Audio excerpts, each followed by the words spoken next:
चलो हम लोग थोड़ा सा एक संक्षिप्त में देख लेंगे।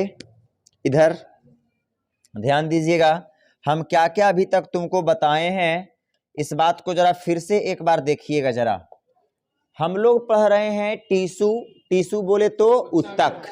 हम लोग क्या पढ़ रहे हैं? टिश्यू, टिश्यू बोले तो उत्तक। कोशिकाओं के समूह पढ़ रहे हैं। क्या पढ़ रहे हैं? कोशिका के समूह। क्या कहलाता है? उत्तक कहलाता है। उत्तक बोले तो टिश्यू कहलाता है। ये बात हम जानते हैं। अब एक बात को ध्यान में रखिएगा, ग्रुप ऑफ सिमिलर सेल क्या कहलाती है? टिश्यू कहलाती है, बोले तो उत्तक कहलाती है। हमने बोला कि उत्तक दो प्रकार के होते हैं। एक होते हैं एनिमल टिश्यू। क्या होते हैं? Animal tissue. एनिमल का मतलब जंतु और टिश्यू का मतलब उत्तक। दूसरा कौची के उत्तक होता है? प्लांट टिश्यू, बोले तो पादप उत्तक। जो भी क्लास छोड़ा है यहाँ संक्षिप्त वर्णन एक बार में हम कर रहे हैं, बढ़िया से देखेगा।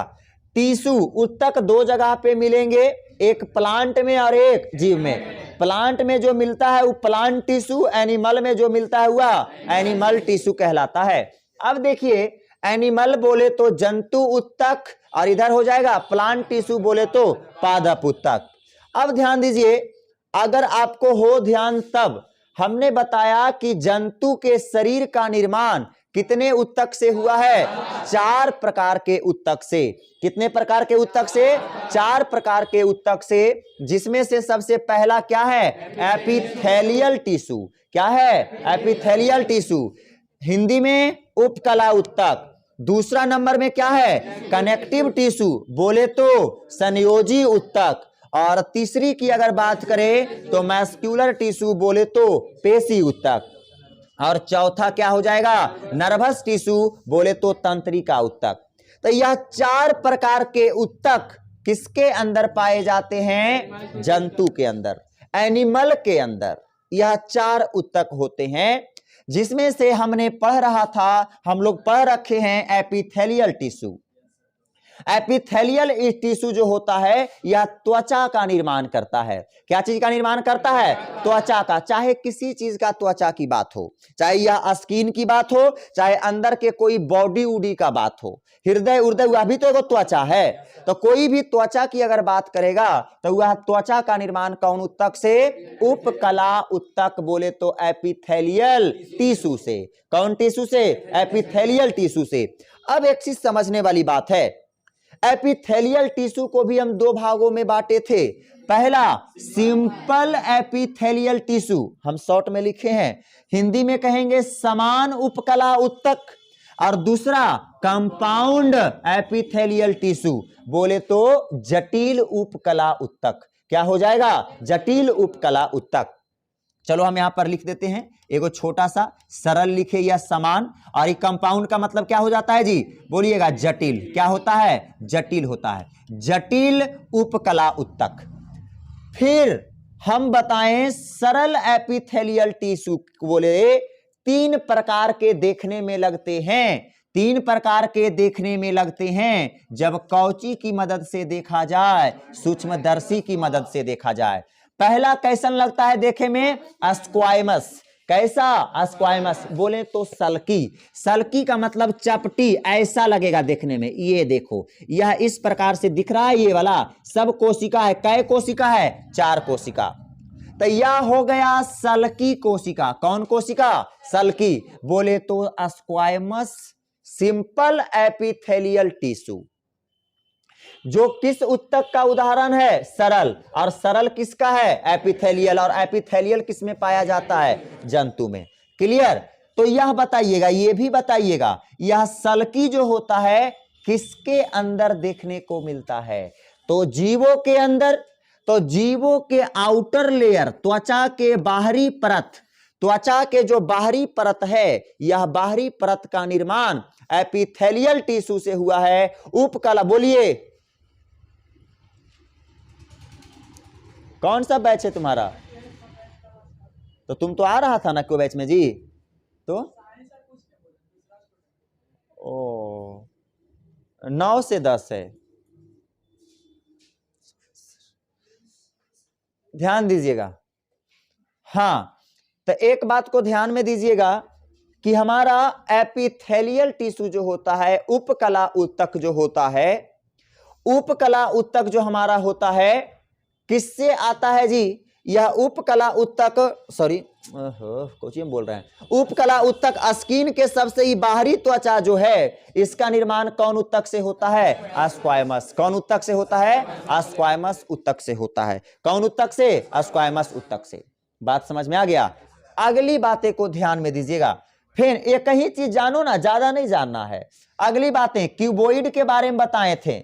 बोले तो घनाकार कुछ ऐसे ऊतक होते हैं हमारे शरीर में जो घन जैसा देखने में लगता है। ये देखो ऐसा, ये दिख रहा है घन जैसा आपका, कुछ अगर देखोगे ना तो इस प्रकार से घन जैसा देखने को लगता है। तो इस ऊतक को हम क्या कहते हैं? क्यूबोइड।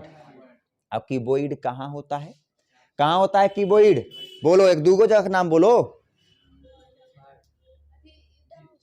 जीभ, उसके बाद बकल कैविटी, माउथ कैविटी, उसके बाद फिर हमने बोला था आपको और क्या बताया था? सलाइवरी ग्लैंड, ग्रंथि, लारिये ग्रंथि सलाइवरी ग्लैंड में पाया जाता है। कौन ऊतक? क्यूबोइड। उसके बाद काउलम, इसका तो एक वही है काउलम, जो खड़ा इस प्रकार से रहता है, जो आपका ऐसे करके इस प्रकार से खड़ा रहता है। यह भी एक प्रकार का कोशिका है। देखो ये उदग्र है कि नहीं है?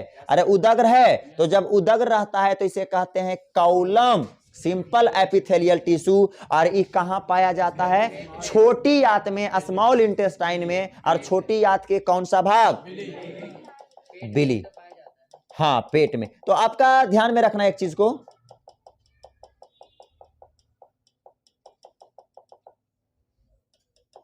हाँ चलिए अब ध्यान में रखिएगा, आगे की बातें ध्यान दीजिएगा। अगला हमारा क्या और रह गया? क्या कंपाउंड तो एपिथेलियल में ही आता है। नहीं नहीं नहीं, इसका पर कंपाउंड एक प्रकार का हुआ ना कि जब बहुत सारे जुड़ के कोई जटिल जटिल चीज का निर्माण कर देते हैं शरीर में, तो हुआ होता है। इसका डिस्कस हमें नहीं करना है हमें। हाँ अरे आगे चलो ना यार, आगे बढ़ो, तुमको पता चल जाएगा। अभी आगे बढ़ो ना, उसके बाद आ जाएगा तुम। अभी आगे भी पढ़ना बाकी है ना तुमको। हम एक एक चीज को हम तोड़ दिए हैं, ठीक है? तुम अभी देखो, अभी आगे आगे आगे आइएगा, ध्यान दीजिएगा। जो पढ़ा रहे हैं पहले वो पढ़ो। तो अगला ध्यान दीजिएगा, सबसे पहली की अगर बात हम करें, अब दूसरा हमने क्या पढ़ा था जी? Connective tissue. कनेक्टिव टिश्यू का मतलब क्या होता है? संयोजी ऊतक। संयोजी ऊतक हमने बोला कि यह देखो 4 जगहों पर पाया जाएगा। पहला, या तो फिर हम कहते हैं 4 प्रकार के ऊतक होते हैं। कनेक्टिव टिश्यू को कितने भागों में बांटा गया? 4। पहला कार्टिलेज कनेक्टिव टिश्यू, दूसरा एडिपोज कनेक्टिव टिश्यू, और तीसरा क्या? ब्लड कनेक्टिव टिश्यू, और चौथा क्या? Bones connective tissue. यह 4 के बारे में हमने बता दिया था। हमने बोला कनेक्टिव टिश्यू यह 4 प्रकार के होते हैं। पहला कार्टिलेज, और दूसरा एडिपोज, और तीसरा और चौथा। कार्टिलेज के बारे में हमने बताया कि कार्टिलेज जो होता है, बोले तो कार्टिलेज संयोजी ऊतक कहां पाया जाता है? तो हड्डियों के ऊपर वाला में हमने बोला था कि छल्ला जो होता है वह किस चीज का निर्माण होता है जी? कार्टिलेज का। उसके बाद एडिपोज का हम चर्चा करने वाले थे ना। तो आइए अब हम एडिपोज का चर्चा करेंगे। अब यहां पर कहां कोई दिक्कत किन्हीं को? कोई दिक्कत नहीं। चलिए अब हम एडिपोज से पढ़ेंगे और बढ़िया तरीके से देखना, ठीक है? चलो एडिपोज टिश्यू पे आते हैं, ध्यान दीजिएगा कहां है।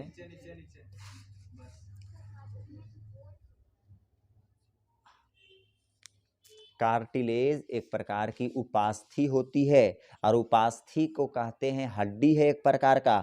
जब हम पहले ही बोलें कि उपास्थि जो होता है हड्डी का इमैच्योर फेज होता है, जब हड्डी बढ़िया से विकास नहीं करता है ना, तो उसे कहते हैं उपास्थि। और बहुत सारी उपास्थियां जब बढ़िया से जुड़ जाती है तब क्या चीज का निर्माण करती है? हड्डी का निर्माण करती है। तो वह उपास्थि तो ही तो बोल रहे हैं, कार्टिलेज हड्डी है। कार्टिलेज एक प्रकार की हड्डी है, समझी?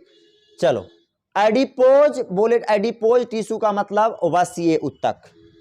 हम बार बार कह रहे हैं, तुम लोग अगर 2-3 गो के देखोगे, हम बार बार कह रहे हैं कि यकीन करो जहां तुम पढ़ रहे हो ना वह कोई भी पढ़ाने वाला यहाँ नहीं हो बिहार शरीफ में। एक बात को ध्यान में रखो, तुम 56 जगह पढ़ोगे, कंफ्यूजन क्रिएट करोगे और यहाँ दिक्कत करोगे। बार बार हम एक बात को कह रहे हैं, जो भी हो आप यहां देखें, कहीं भी आपको कोई डाउट नहीं होगा। एक चीज को तोड़ते हैं, तुम कुछ बीच में कर देते हो तो आगे नहीं बढ़ पाते हैं, उसी को बताने में लग जाते हैं आप। और करते हो कि क्यों हो, कोई टीचर दूसरा रियन हो रहा बोल दिया, कोई टीचर दूसरा रियन उसको बोल दिया तो तुम ओके पकड़ ले रहा था कि ऐसे बोल दिया, ऐसे बोल दिया। क्या अच्छा, बुक में दे रहा है कि आपका 4 गो दे रहा है, चौथा हमारा क्या है बोलो? Stratified squamous. अब तुम खुद बताओ, यह स्ट्रैटिफाइड स्क्वायमस जो है, क्या यह स्क्वायमस के अंतर्गत नहीं आएगा? अगर हम स्क्वायमस को डिवाइड करेंगे तो उसके अंतर्गत आएगा कि नहीं? सल्की में भी 2 प्रकार के हो जाएंगे, समझे? अरे हम जो मेन था वो तुमको दे दिए कि सल्की है, सल्की को डिवाइड कर देगा तो 4 गो हो जाएगा। क्या तो ये बोला कि अभी बोला दूसरा। चलो देखो ध्यान दीजिए, तो पहला है एडिपोज टिश्यू, वसीय उत्तक। अब वसीय उत्तक क्या है ध्यान दीजिए, वसीय उत्तक क्या होता है समझना। तो यह एक प्रकार का कैसा संयोजी उत्तक है? ढीले संयोजी उत्तक। ढीला संयोजी उत्तक का मतलब समझता है, एकदम लचीला होता है। यह कैसा होता है? लचीला। लचीला का मतलब होता है ढीला। यह एक प्रकार का ढीले संयोजी उत्तक होते हैं जो कि त्वचा के नीचे पाए जाते हैं और वसा का क्या करते हैं? संग्रहण। आपकी यह त्वचा हुई, यह त्वचा के नीचे, जैसे कि आप एज्यूम करो कि हम इस त्वचा को हम काट के ऐसे लटका दिए, तो तुम देख रहे हो मेरा कटा हुआ त्वचा, तो अंदर में एक व्हाइट की परत लगी रहती है, लगल रहता है, आप देखे होंगे स्किन को छोड़ा के। तो वह स्किन जो होता है वो कौन टिश्यू होता है? Adipose tissue. कौन टिश्यू? एडिपोज टिश्यू होता है। और एडिपोज टिश्यू बोले तो वसीय उत्तक। और वसीय उत्तक एक ढीले संयोजी उत्तक के होते हैं। यह एक कैसा होता है? ढीला संयोजी उत्तक होता है जो कि त्वचा के नीचे पाया जाता है। जाहिर सी बात है भाई साहब, त्वचा के नीचे जो पाया जा रहा है वो ढीला होता है कि नहीं? एकदम उसको पकड़ के देखना ना, पूरा एकदम लूच लूच करेगा, पूछ पूछ करेगा, मतलब ढीला होता है। क्यों ढीला होता है इस बात को भी समझना। इस एडिपोज टिश्यू, टिश्यू का मतलब उत्तक, और उत्तक का निर्माण कौन चीज से होता है? कोशिका से। अर्थात यह एडिपोज टिश्यू है तो इसका भी का निर्माण तो किसी टिश्यू से, किसी कोशिका से ही हुआ होगा। तो कौन कोशिका से हुआ है? तो इस कोशिका का नाम है एडिपोसाइट्स सेल। इस कोशिका का क्या नाम है जी? Adipocytes cell. कौन कोशिका? Adipocytes cell. जब बहुत सारी एडिपोसाइट्स सेल मिल जाती है तो किस कोशिका की निर्माण होती है? Adipose tissue. किसका निर्माण होता है? Adipose tissue. तो अब दिमाग लगाना, यह एडिपोज टिश्यू जो होता है ना, यह इसका मुख्य भोजन होता है वसा। मुख्य भोजन क्या? वसा। तो यह क्या करता है? एडिपोसाइट्स सेल आपके त्वचा के जो नीचे एरिया में है, कोई भी वसा का अब्जॉर्प्शन करता है। वसा का मतलब जो घी से संबंधित चीज को तुम खाते हो, कुछ भी अगर तेलहन चीज खाते हो जिसमें कि वसा की मात्रा ज्यादा है, वह उसको क्या करता है? अब्जॉर्प्शन करता है। अब्जॉर्प्शन का मतलब अवशोषण करता है। अब जब यही कोशिका, कौन कोशिका? एडिपोसाइट्स कोशिका, अगर कभी कलाल ज्यादा मात्रा में अवशोषण कर लेता है, तो ज्यादा मात्रा में अवशोषण करने की वजह से आपकी बीएमआई बढ़ती है। बीएमआई का मतलब होता है बॉडी मास बढ़ता है। बॉडी मास का मतलब ओबेसिटी बढ़ता है। बॉडी मास का मतलब ओबेसिटी बढ़ता है, मोटापा बढ़ता है, आप मोटे हो जाते हो। जब कोई इंसान मोटा होता है तो उसकी हड्डियां मोटी नहीं होती है, उसका स्किन मोटा होता है। स्किन के अंदर वाला परत कौन टिश्यू? Adipose tissue. जिस टिश्यू का निर्माण कौन कोशिका से हुआ है जी? एडिपोसाइट्स कोशिका से। कौन कोशिका से? एडिपोसाइट्स कोशिका से। आपकी यह बहुत ज्यादा मात्रा में वसा का अब्जॉर्प्शन करने लगेगा। अब बहुत ज्यादा मात्रा में वसा का अब्जॉर्प्शन करने लगेगा तो ये फूल जाएगा, और फूल जाएगा जिससे कि आप फूले जैसे देखने में लगोगे। अर्थात आपकी बीएमआई बढ़ेगी, बॉडी मास बढ़ेगी। बात समझ रहा है? इसी से हमारी क्या आती है? आपकी ओबेसिटी आता है। ओबेसिटी को हिंदी में क्या बोलते हैं? मोटापा आता है। क्लियर? अगली बातें समझना। बीएम बॉडी मास, आई का मतलब होता है इंडेक्स होता है। हाँ, बॉडी मास इंडेक्स होता है, मतलब शरीर का वजन बढ़ना बीएमआई कहलाता है। अब अगली बातें देखते हैं, ये जो होते हैं हमारे, ये ज्यादा होने पर, अगर कभी कलाल ज्यादा हो जाता है, अगर आपकी वसा आपके शरीर में क्या हो जाते हैं, ज्यादा हो जाते हैं, तो जब आपके शरीर में वसा ज्यादा हो जाता है तो यह लीवर में भी क्या हो जाते हैं, चले जाते हैं। और जब आपके लीवर में वसा चल जाता है तो आपको कौची होता है, लीवर सिरोसिस। क्या होगा, लीवर सिरोसिस। कहेगा लीवर सिरोसिस किसे कहते हैं, जब लीवर के अंदर फैट की मात्रा बढ़ जाती है तो उसे क्या कहते हैं, लीवर सिरोसिस, या फिर क्या कह सकते हैं, फैटी लीवर। क्या कहेंगे, फैटी लीवर। और जब, अब दिमाग लगाना, जब लीवर पर आपका फैट चढ़ जाएगा, और लीवर का काम है बाइल जूस का निर्माण करना, जानते हो, बाइल जूस का निर्माण करेगा। अब लीवर पर परत ऐसे चढ़ जाएगा, फैट के लीवर पर परत चढ़ जाएगा, अर्थात जूस का प्रोडक्शन कम होगा, एंजाइम का प्रोडक्शन कम होगा। होता है कि नहीं होता है, जूस एंजाइम सभी चीज का प्रोडक्शन कम होने लगता है। और जब कम होने लगेगा तो उसकी पाचन की क्रिया में समय ज्यादा लगेगी।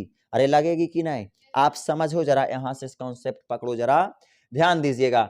अब समझो किसी इंसान का ये लीवर है, यह समझना कि आपके सामने हमने एक लीवर आपके सामने बनाया, ये आपके क्या है, लीवर है, क्लियर, ये आपके लीवर है। लीवर के साइड वाला हिस्सा से, दिमाग लगाना, साइड वाले हिस्से से क्या निकलते हैं, बाइल जूस। क्या निकलते हैं, बाइल जूस। अब लीवर के अंदर भारी मात्रा में कौची चल गया है जी, फैट चल गया है, तो बता इसकी मोटी परत इस पर जाके सटेगी फैट की कि नहीं, अरे सटेगी। और जब सटेगी तो बाइल जूस जो हरहरा के निकल रहा था वो बूंदा बूंदा निकलेगा।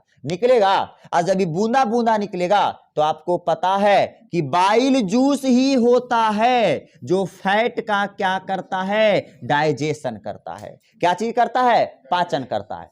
और जब इसके परत पूरा छिद्र बंद हो जाएंगे इसी से, तो ध्यान में रखना आपका पाचन में भी, फैट का पाचन में क्या होगा, समस्या उत्पन्न होगा।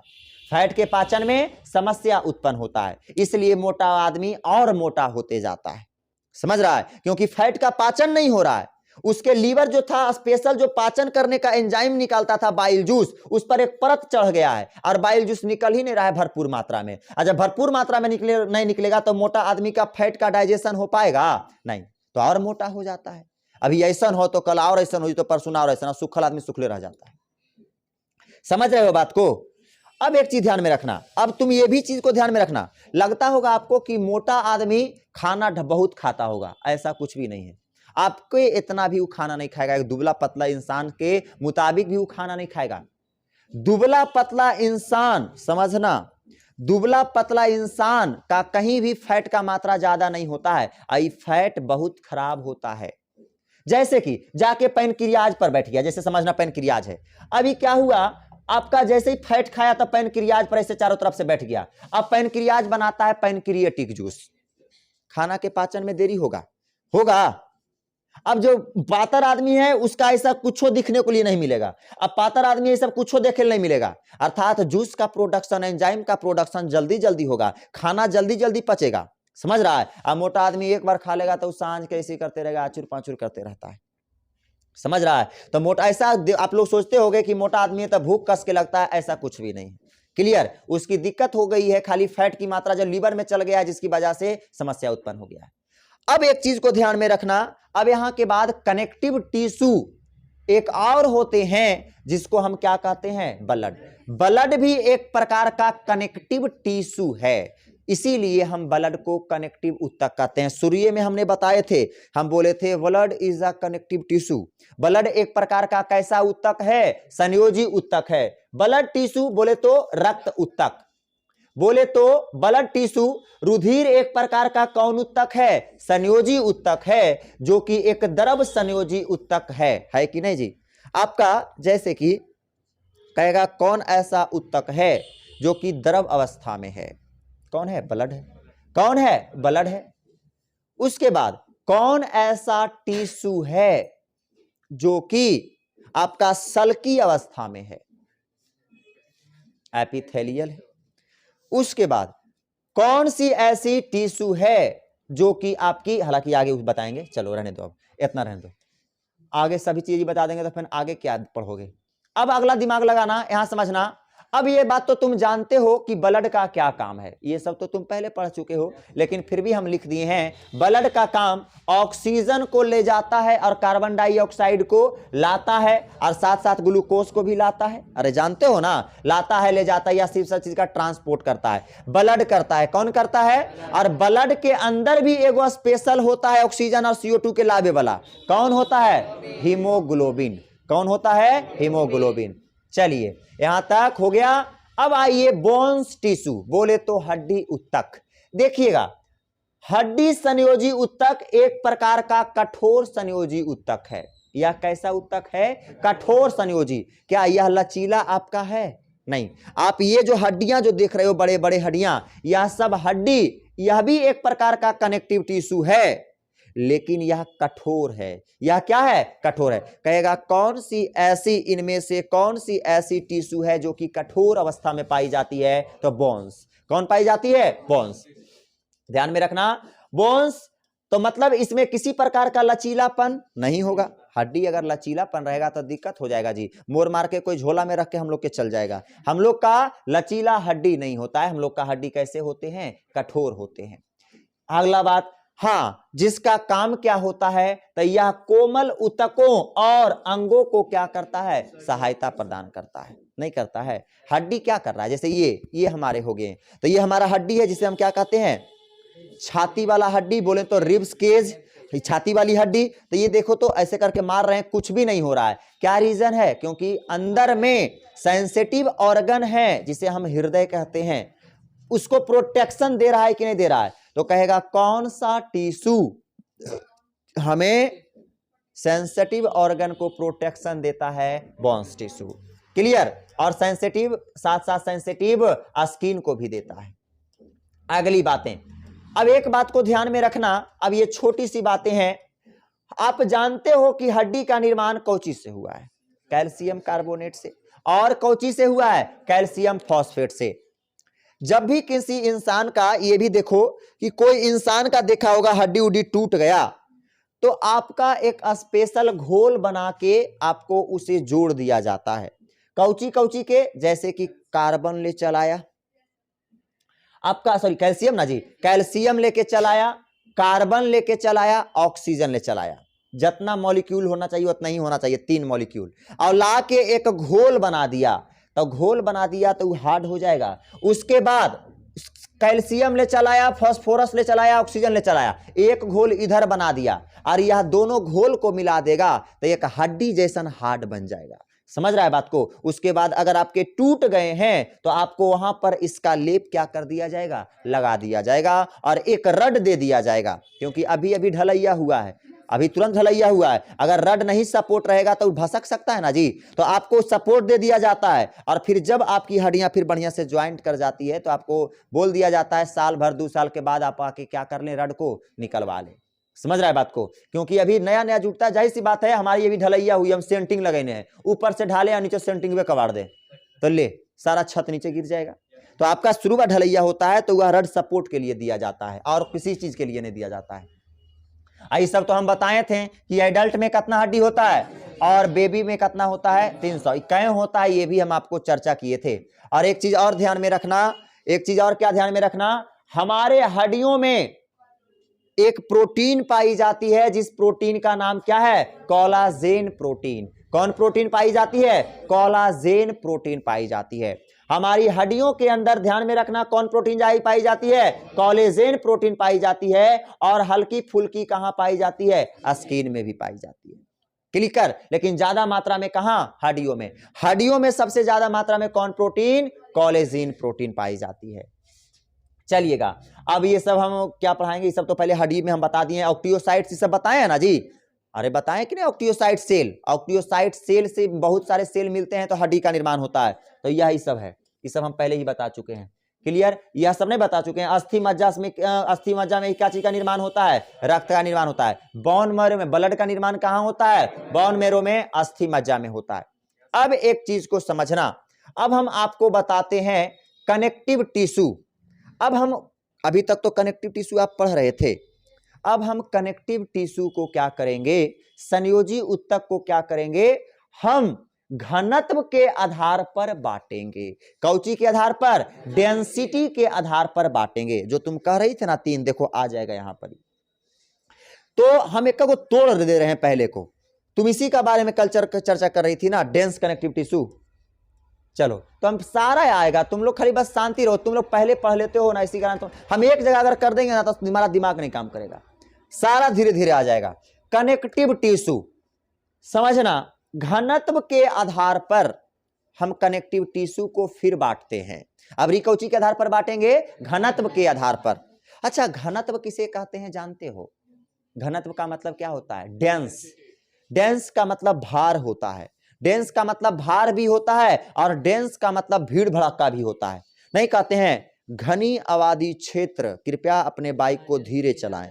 समझ रहे बात को? मतलब वहां उस क्षेत्र में इंसान ज्यादा है, इंसान ज्यादा है तो वजन भी ज्यादा होगा पृथ्वी का। समझ रहा है ना, मोटा मोटी में हम बोल रहे हैं तो समझ रहा है, इंसान ज्यादा है तो। लेकिन डेंस का मतलब होता है भारी। अरे फिजिक्स में एक वर्ड आया होगा डेंसिटी जी, डेंसिटी जिसे कहते हैं घनत्व। कैसे कहते हैं आपको जैसे बताया गया होगा, कहा गया होगा, ये तो एक फेवरेट को चीजें है। बताइए, पानी में हमने 1 लोटा पानी लिया, 1 बाल्टी में पानी लिया और किसी चीजों को, एक लोहे की कील को हमने डाला और लोहे की कील उस पानी में डूब गई। बता क्यों? बस हम क्या कहते हैं, इस पानी का जो घनत्व है इस लोहे की कील से कम है, इसलिए यह पानी इस लोहे को, कील को क्या कर दिया? डुबो दिया। अगर इस पर तैरते रह जाए तो आप क्या कहोगे? आपका पानी का डेंसिटी ज्यादा है केकरा से? लोहे से, इसलिए लोहे को डुबा नहीं पाया। समझ रहा है? तो डेंस का मतलब समझ रहा है, वजन से रिलेट हो रहा है, इस चीज को समझ रहा है ना। तो आप ध्यान में दीजिएगा, तो यहां पर भी उसी मोटा मोटी समझेंगे रिलेट करके। कनेक्टिव टिश्यू को हम घनत्व के आधार पर बांटे हैं। एगो कहते हैं लूज कनेक्टिव टिश्यू और एगो के कहते हैं डेंस। मतलब डेंस का मतलब भारी होगा और एगो होगा लूज, होगा ढीला ढाला होगा। अब खुद समझ जाओ कि लूज जो होगा कहां कहां होगा। हम चाहते ना तो यह इतना टिश्यू जो बोले ना, ओजा पर 4 गो किए ना, ओजो पर दोनों को एडजस्ट कर देते, 5-5 को हो जाता, खचखचा जाता, दिमाग उड़बुड़ हो जाता। धीरे धीरे सब आ रहा है। कनेक्टिव टिश्यू अब ध्यान में रखना, लूज, ढीले संयोजी ऊतक। अब दिमाग लगाओ, ढीला संयोजी ऊतक से क्या क्या चीज का निर्माण हो रहा होगा। सबसे पहली बातें, किडनी। किडनी क्या है? आप छुओ ना, पुल पुल करेगा। कभी मौका मिले तो काट के निकाल के देखो, पुल पुल करेगा। हृदय पुल पुल करेगा, ढीला ढाला नहीं लगता है देखने में, ढीला। तो यह सब क्या होते हैं जी? ढीले संयोजी ऊतक का बने होते हैं। क्लियर? और ये भी ध्यान में रखना, कहेगा ढीले संयोजी ऊतक को और किस नाम से जानते हैं? तो एरियोलर। किस नाम से जानेंगे? एरियोलर के नाम से जानते हैं। ढीले संयोजी ऊतक को किस नाम से जानते हैं? एरियोलर के नाम से जानते हैं। किस नाम से जानेंगे? एरियोलर के नाम से जानेंगे। अब एक बात ध्यान में रखना, अब जो आता है घने संयोजी ऊतक। घने संयोजी ऊतक भी 2 प्रकार के होते हैं। एगो कहते हैं लिगामेंट और दूसरा को कहते हैं टेंडन। दूसरा को कहते हैं टेंडन। मतलब कह सकते हैं, तुम्हें ही कह रही थी स्नायु बंधन, कल बात कर रही थी। देखो हम कितना अंदर जाके बता रहे हैं। तुम डायरेक्ट वहां पर बांट रहे थे कि कनेक्टिव टिश्यू स्नायु बंधन को छोड़ दिए सर। हम देखो हाँ, तो अच्छा हम डेंस को ले लेते, डायरेक्ट डेंस को ले लेते। पहला ले लेते क्या? पहला हम क्या बताए थे? कार्टिलेज बताए थे ना। दूसरा क्या बोले थे? एडिपोज। और तीसरा को हम डेंस ले लेते, तीसरा को हम लिगामेंट भी डायरेक्ट ले सकते थे। तो अरे तो उसी के अंदर हम पढ़ रहे हैं, हम अलग अलग करके पढ़ रहे हैं। अब तुमको समझ में आ जाना चाहिए। समझ रहे हो? तुम देखोगे ना तो वही चीज है। खाली दिक्कत खाली क्या हो रखा है ना, तुम कोई ऐसा टीचर से पढ़े हो जो टोटल चीज को एक के तरह के बता दिया है और तुम वही पर उजियार आ रहा है कि छूट गया है। ऐसा कुछ नहीं है, ध्यान रखना।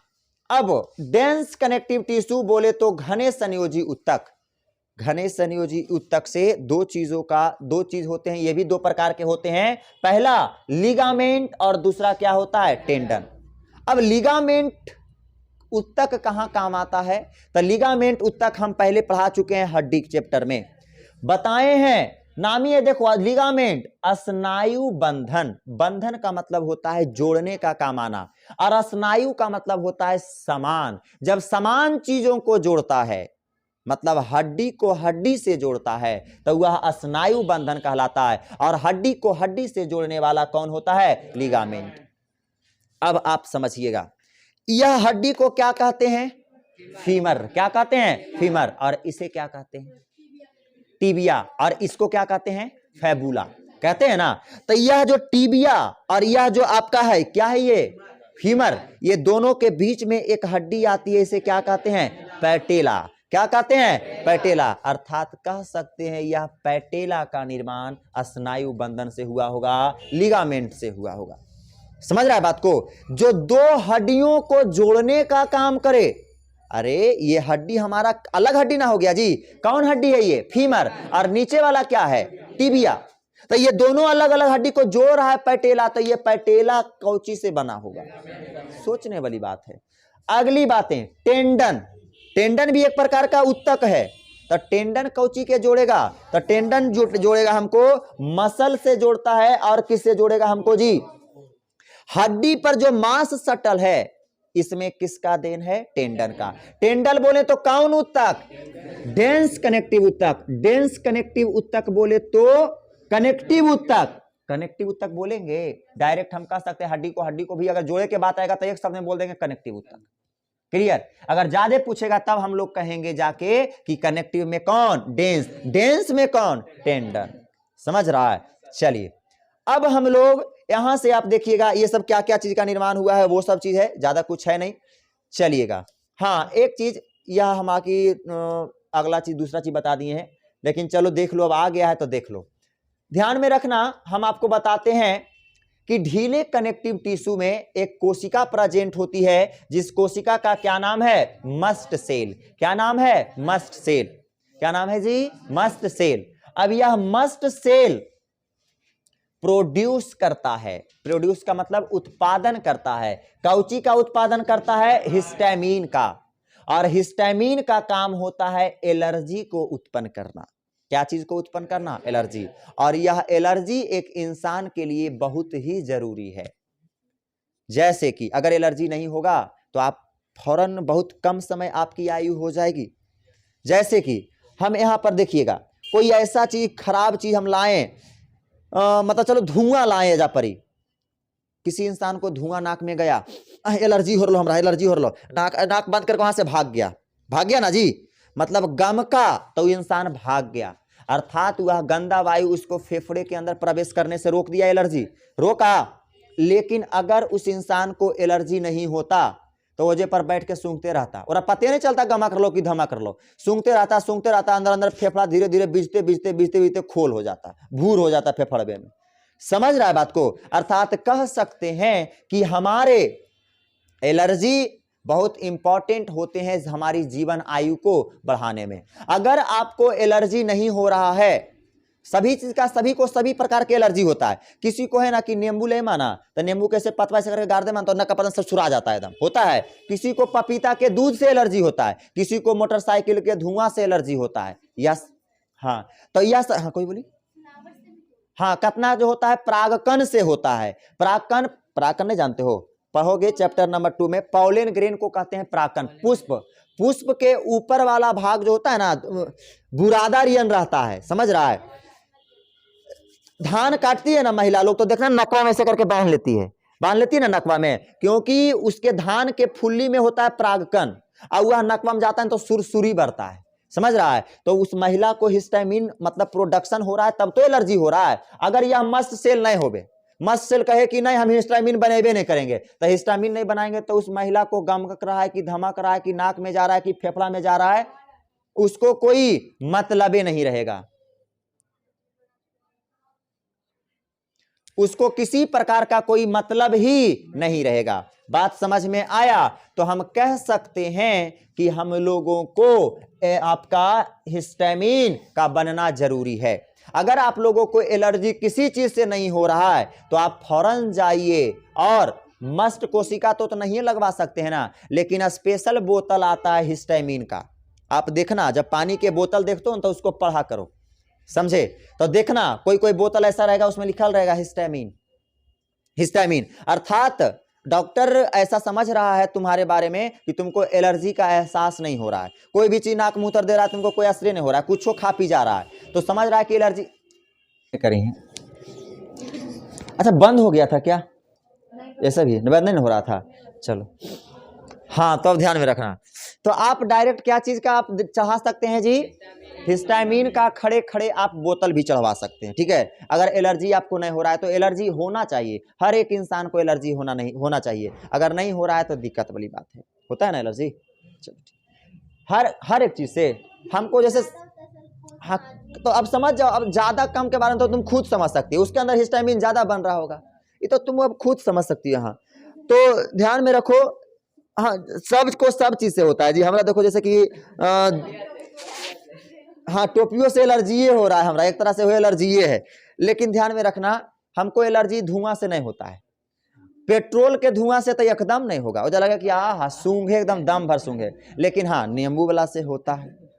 नींबू वाला से मार देगा तो सुरसुरा लगता है कि जान ले ले, एकदम नाक में हाछी हाछी मारे लगा, नाक में गया तुम छींकने लगा, ये एलर्जी है। क्लियर? तो यह आपके क्या थे? एलर्जी। अब हम मस्कुलर टिश्यू के बारे में हम कल चर्चा करेंगे, कोई दिक्कत? यहां से रहने दीजिए, कल समाप्त हो जाएगा, उसके बाद हम बोटनी पढ़ाएंगे और क्लास को कोई मिस नहीं करेगा बोटनी में, ठीक है। हम पढ़ाएंगे कि प्लांट पांच प्रकार के प्लांट होते हैं, थाइलोफाइटा, ब्रायोफाइटा, टेरिडोफाइटा, आप नाम सुने होंगे, जिम्नोस्पर्म, ये सब का नाम हल्का फल्का सुन रखे होंगे। तो यह सभी चीजों के बारे में हम आपके सामने जिक्र करेंगे। क्लियर? हम एक बात खाली ध्यान में रखो कि आप लोग जो आप सोच रहे हो ना कि सर ऐसे वैसे कुछ कर रहे हैं, तुम दूसरे टीचर से पढ़ते हो ना तो कंफ्यूजन होता है। अच्छा नहीं, जैसे इसका हम कल देखे कि या कोई था एगो कुछ विकिपीडिया था और उस विकिपीडिया में था, तो देखो अच्छा ठीक है दे रहा है, एगो अधिकतर दे रहा है ना, तो उसको हम देखो कल भी ध्यान नहीं दिए, अच्छा उसको देख लेंगे, वो है वो ना दिक्कत है जी कि एगो और है उसको भी लिख दीजिए। अच्छा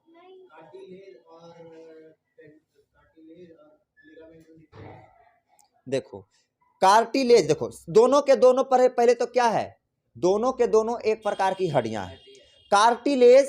कार्टिलेज की तो तुम बात कैसे ला देते हो बार बार कार्टिलेज की?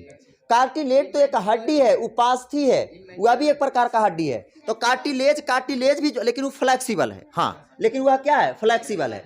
लिगामेंट अलग चीज है, लिगामेंट हड्डी को जोड़ने का काम आता है, और वह एक प्रकार का हड्डी है। दोनों में तो आसमान जमीन का फर्क है, समझ रहे हो? वो तो एक प्रकार का हड्डी है जो कि एक लचीला हड्डी है, और यह जो है जोड़े के काम आता है हड्डी में, समझ रहा है बात को? चलिए, हाँ ज्वाइंट पे हर एक जगह पर कार्टिलेज होता है, वही जोड़ने का काम होता है। आप बढ़िया से और ये तो लिगामेंट की तो बात कर रहे हैं कि जोड़ेगा दोनों काम, और कुछ? तो कार्टिलेज का तो हम बोले ना जी कि यह मूव कराने का काम करता है। कार्टिलेज जो हमारा होता है, उपास्थि जो होता है, कार्टिलेज हम लोग का बहुत सारा ऐसा है ना जो कार्टिलेज अवस्था में बॉडी है, हड्डी है, और कुछ है जो हार्ड हो चुका है। स्टार्टिंग में कार्टिलेज था, अब धीरे धीरे हार्ड हो चुका है। अरे हड्डी ही कार्टिलेज है, बस एक बात को ध्यान रखो, लचीला है तो उपास्थि है, हार्ड है तो हड्डी, समझ रहा है? एक ही चीज है। तो सर ये बोल रहा है लिगामेंट भी हड्डी को जोड़ा, कार्टिलेज भी हड्डी को जोड़ना, नहीं इसका कंफ्यूजन नहीं, तो बोल तो दिए ना, दोनों हड्डी है, ठीक है। मस्कुलर टिश्यू कल हम पढ़ेंगे।